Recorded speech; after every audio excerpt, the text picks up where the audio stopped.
छत्रपती संभाजीनगरमध्ये जवळ तिथे भाजपच्या वतीने तिरंगा रॅलीचं आयोजन करण्यात आलेलं आहे। भाजपचे अनेक कार्यकर्ते या ठिकाणी जमलेले आहेत। स्वातंत्र्य दिनाच्या पूर्वसंध्येला या तिरंगा रॅलीचं आयोजन करण्यात आलेलं आहे। छत्रपती संभाजीनगरमधली ही आपण दृश्य बघतोय।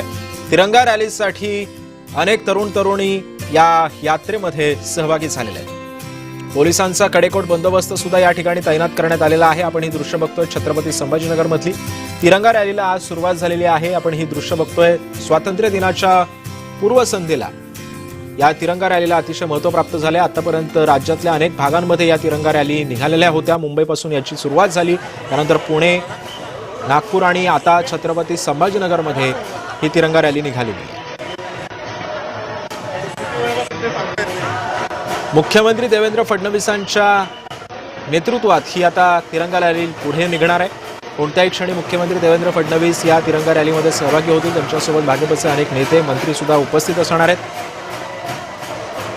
या सगळ्या संदर्भामध्ये अधिक माहिती जाणून घ्यात माझा सहकारी विजय चिडे आपल्या सोबत आहे। विजय, साधारण या तिरंगा रॅलीला कधीपर्यंत सुरुवात होईल आणि मुख्यमंत्री किती वेळात येत आहेत?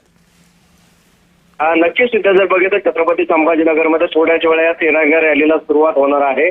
मुख्यमंत्री देवेंद्र फडणवीस यांची उपस्थितीमध्ये रॅली जी आहे ती निघणार आहे। प्रदेशाध्यक्ष रवींद्र चव्हाण, विधान परिषद अध्यक्ष राम शिंदे, त्याचबरोबर पंकजा मुंडे, राधाकृष्ण विखे पाटील, मंत्री अतुल सावे आणि गिरीश महाजन हे देखील या ठिकाणी दाखल झालेले। माजी केंद्रीय मंत्री भागवत कराड, त्याचबरोबर आमदार जगदलक्ष्मी राणा हे देखील या रॅलीमध्ये सहभागी झालेत आपल्याला पाहायला मिळत आहे। त्यामुळे आता थोड्याच वेळामध्ये तिरंगा रॅलीला छत्रपती संभाजीनगरच्या महात्मा फुले या चौकातून सुरुवात होईल आणि त्यानंतर फुलमंडी त्याच परिसरात क्रांती चौकामध्ये या रॅलीचा निरोप समारंभ होणार आहे। मोठ्या संख्येने जर बघितलं त्या रॅलीमध्ये आता नागरिकांनी सहभाग घेतल्याचा पाहायला मिळतोय।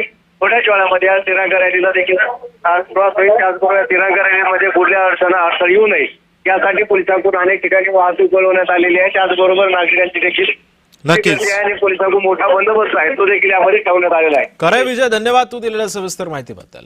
त्यामुळे या तिरंगा रॅलीकडे आपलं लक्ष असणारच आहे। या सगळ्या पार्श्वभूमीवरती मुख्यमंत्री थोड्याच वेळात या तिरंगा रॅलीमध्ये सहभागी होतील।